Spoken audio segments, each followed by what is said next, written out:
Olá, o Notícias da Câmara desta segunda-feira, dia 31 de outubro, começa falando sobre o pleito 2022. Com mais de 60 milhões de votos, Lula, do PT, foi eleito o presidente mais votado da história. Os votos recebidos são equivalentes a 50,9% dos votos válidos. Eleitores, correligionários e apoiadores comemoraram a vitória em diversos pontos de Natal e região metropolitana. A governadora Fátima Bezerra comemorou ao lado da deputada federal reeleita Natália Bonavides e da vereadora Divaneide Basílio, eleita para deputada estadual. Que orgulho do Rio Grande do Norte, que orgulho do Nordeste e do Brasil! O ex-presidente Lula vai governar o Brasil pela terceira vez, com posse prevista para 1º de janeiro de 2023.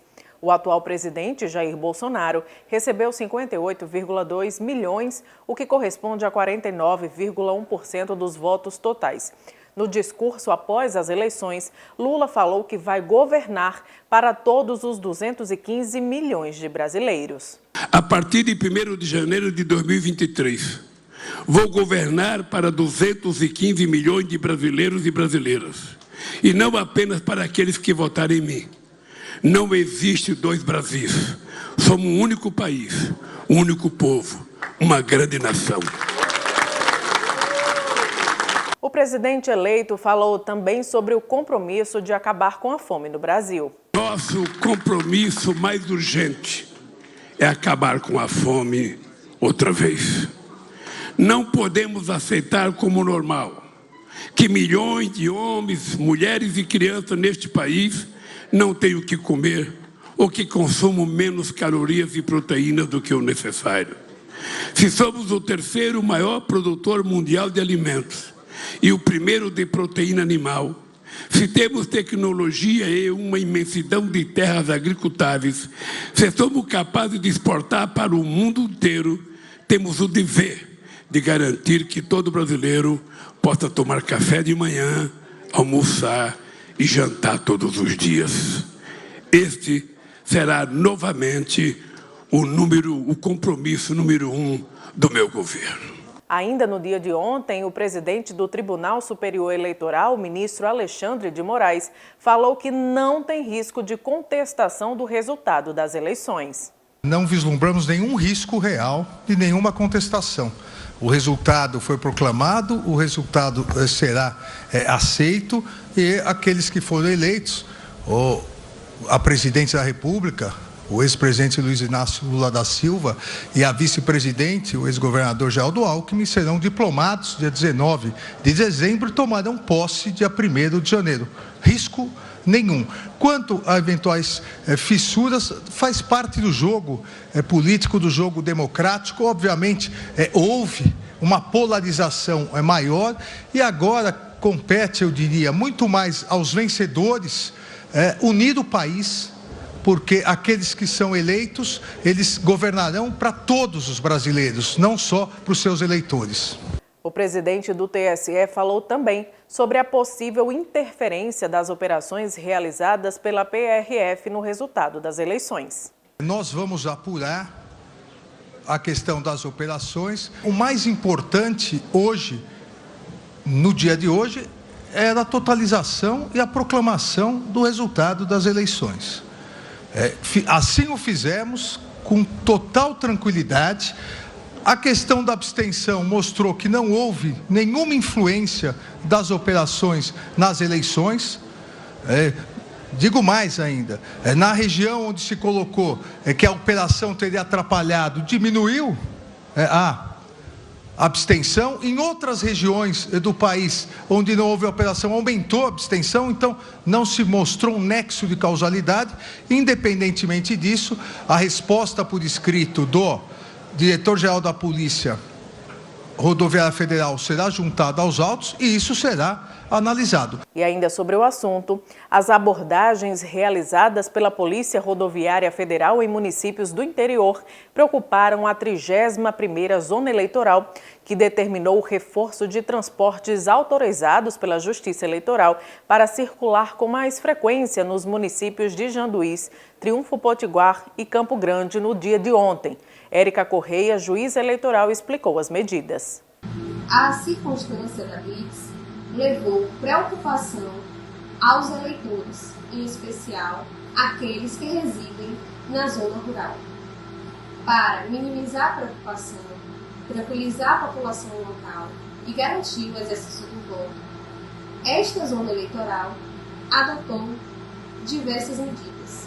Oficiamos a Polícia Rodoviária Federal para que, no momento da abordagem de veículos particulares, em caso de eventuais irregularidades encontradas, pudesse esclarecer os eleitores as rotas de transporte gratuito fornecidos nesta zona. Também colocamos um servidor para atuar conjuntamente com a Polícia Rodoviária Federal para que esclarecesse os eleitores abordados sobre as rotas de transportes e eventuais dúvidas que tivesse.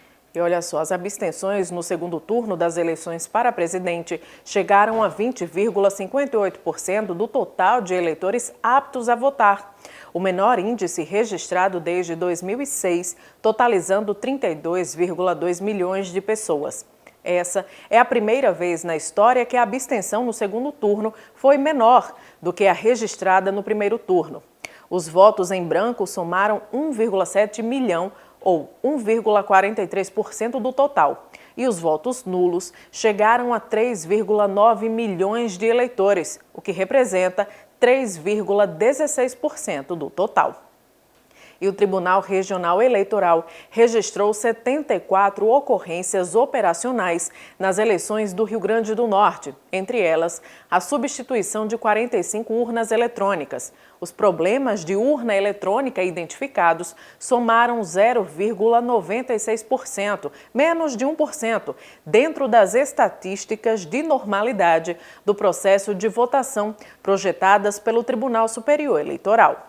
E ainda sobre o pleito de ontem, a SESED, Secretaria Estadual de Segurança Pública, registrou o segundo turno das eleições como dentro da normalidade. Hugo Fernandes tem mais informações. A Secretaria de Segurança Pública e Defesa Social do Rio Grande do Norte registrou 8 crimes eleitorais neste segundo turno do pleito. Ocorreram tentativas de violação ao sigilo de voto em Monte Alegre, Brejinho e 2 aqui em Natal. Uma boca de urna em São José de Mipibu, um transporte irregular de eleitores em Nova Cruz, uma desobediência às ordens da Justiça Eleitoral em Santa Cruz e uma desordem aos trabalhos eleitorais aqui na capital potiguar. Das 8 ocorrências, em 7 houve condução à delegacia, sendo efetivada 3 prisões, 2 por quebra de sigilo de voto e 1 por desordem aqui em Natal. De acordo com a SESED, desde o início de sábado, mais de 10 mil agentes participaram da segurança das eleições. E agora a gente muda de assunto porque a Avenida Felizardo Moura, na zona norte de Natal, vai passar por mais uma fase de obras e, por isso, vai ficar parcialmente interditada. A expectativa é de que o serviço seja concluído em até 9 meses. A nova etapa de interdição parcial da Avenida Felizardo Moura acontece entre a Ponte de Igapó até a Rua Getúlio Vargas, no bairro Nordeste. Durante a paralisação, serão executados os serviços de demolição, drenagem, pavimentação e iluminação da via. Com a nova etapa da obra, esta via sentido Zona Norte e Centro será completamente interditada. A pista sentido Centro-Zona Norte funcionará como mão dupla. A gente vai manter essa aqui mão dupla, ela vai estar bastante carregada, que já é normal dela. Tá? O que a gente pede à população esse período agora, utilizar a ponte Nilton Navarro, onde a gente começou desde uns 15 dias atrás fazendo a faixa reversível pela manhã. Estamos fazendo hoje, ainda está acontecendo a faixa reversível. E vamos fazer no período da tarde. A segunda opção é quem está vindo do interior, João Câmara, aquela região toda, Ceará-Mirim, está indo para a Zona Sul de Natal, já vim pela alça do aeroporto para descer para Macaíba. Aumenta um pouco a quilometragem, mas ele ganha no tempo de viagem. Apesar dos transtornos decorrentes da obra, os motoristas aprovaram a iniciativa. Vai dar maior fluidez essa obra? Com certeza, por causa que é muito garrafamento. Eu acho que tudo é válido, né, para melhorar esse trânsito aqui da ZN, né? Embora que todo mundo saiba que tem outra ponte, mas essa daqui tem mais fluxo. Agentes de mobilidade da STTU estiveram no local, orientando e disciplinando o trânsito na região. Durante a interdição, os veículos empresariais precisarão de autorização da STTU para trafegarem na via. É uma licença especial que foi emitida pela Secretaria. Você tem de entrar no site, fazer o cadastro, que aqueles momentos pode o seu veículo transitar aqui na Felizardo Moura. Vamos ter a gente aqui, os 3 turnos, o início da Tomás Landim, até a área da Urbana, pegando a Nevaldo Rocha, onde vai ter a fiscalização, os 3 turnos para orientar a população. E olha só, contribuintes que haviam caído na malha fina e que acertaram as contas com o fisco recebem hoje a restituição do Imposto de Renda à Pessoa Física 2022. Tarsila Costa. O pagamento da restituição está sendo feito diretamente na conta informada na declaração do imposto de renda. Mais de 470 mil contribuintes que declararam em anos anteriores foram contemplados. O valor creditado é de 800 milhões. Caso o contribuinte não esteja na lista, deverá entrar no Centro Virtual de Atendimento ao Contribuinte, ECAC, no endereço eletrônico cave.receita.fazenda.gov.br e tirar o extrato da declaração. Se verificar pendência, pode enviar uma declaração retificadora e esperar os próximos lotes da malha fina. Já se a restituição não for depositada na conta informada na declaração, como no caso de conta desativada, os valores ficarão disponíveis para resgate por até 1 ano no Banco do Brasil. E agora os assuntos do Legislativo. Os vereadores da Comissão de Defesa dos Direitos das Pessoas com Deficiência e Mobilidade Reduzida se reuniram na manhã desta segunda-feira para designar 5 projetos de lei. 5 projetos foram designados pela Comissão de Defesa dos Direitos das Pessoas com Deficiências e Mobilidade Reduzida da Câmara Municipal de Natal. Entre as matérias está a de autoria do vereador Chagas Catarino, que institui a disponibilização de cadeiras de rodas em cemitérios públicos e particulares. O relator designado para analisar o projeto de lei foi o vereador Tércio Tinoco. Hoje designamos 5 projetos de leis muito importantes para a cidade de Natal. Dentre deles, um projeto de lei que é a cadeira de rodas para colocar em todos os cemitérios de Natal. E, se Deus quiser, na próxima reunião, vamos ter a convocação da Secretaria da Educação aqui presente e vamos, sim, aprovar vários projetos de lei para dar continuidade a essa casa. Logo em seguida, foi a vez dos vereadores da Comissão de Justiça da Câmara se reunirem no plenário da Casa para apreciar os projetos de lei previstos na pauta de votação. Entre as matérias aprovadas pela Comissão de Justiça da Câmara Municipal de Natal, está o projeto do Executivo que dispõe sobre o Orçamento Municipal para 2023, ou seja, a Lei Orçamentária Anual, LOA, que posteriormente será analisada pela Comissão de Finanças. Mais uma reunião da Comissão de Justiça, reunião, como sempre, bastante proveitosa, mais de 60 projetos deliberados.